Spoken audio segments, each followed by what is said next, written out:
So for this exercise, what I'm going to do is I'm going to place Callan on my lap, and I'm going to put my hands real securely on her hip area, and I'm just going to tilt her to one side, hoping that she'll right her head on that side, and then I'm just going to tilt her to the other side and hoping that she'll right her head on this side. And I just go back and forth, side to side. Sometimes she'll cooperate with this exercise, sometimes not. Sometimes she likes to outsmart me, and she knows what I'm trying to get her to do, and she'll do the opposite, but she's doing okay for her right now.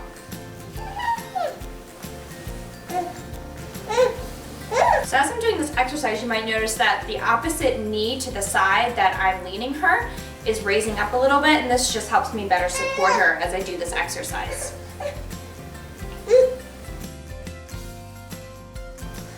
So I'm going to have my husband do this variation of the exercise since I'm just not strong enough to do it. Our daughter's 1 year old and she's about 20 pounds, so she's a little bit bigger and it's a little harder to do this on my own.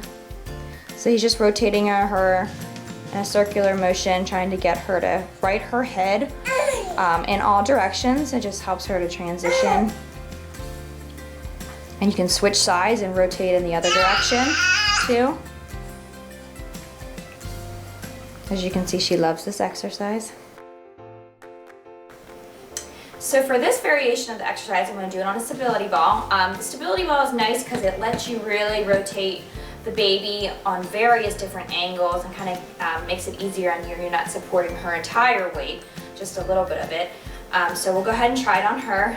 Just to warn you, she doesn't always do so well on this exercise now that she's older, but we'll give it a try and see how she does. So I'm just holding her again low at her hip area. I'm just rotating her around. And your goal is to, again, to have her keep her head up and to right it in all directions. Now when you're doing these exercises, it's really important to make sure you have a real secure grip on the baby's hip area. Another thing too is to make sure that you don't do any exercises that you just feel like you're not strong enough to do to support the baby's weight. So as you can see, there's many different variations of this exercise. The most important thing is that your baby is just getting that practice of doing that head righting and trying it in all different directions and different angles. So hopefully that skill will transfer into their everyday movement. So just find the variation that works best for you and your baby.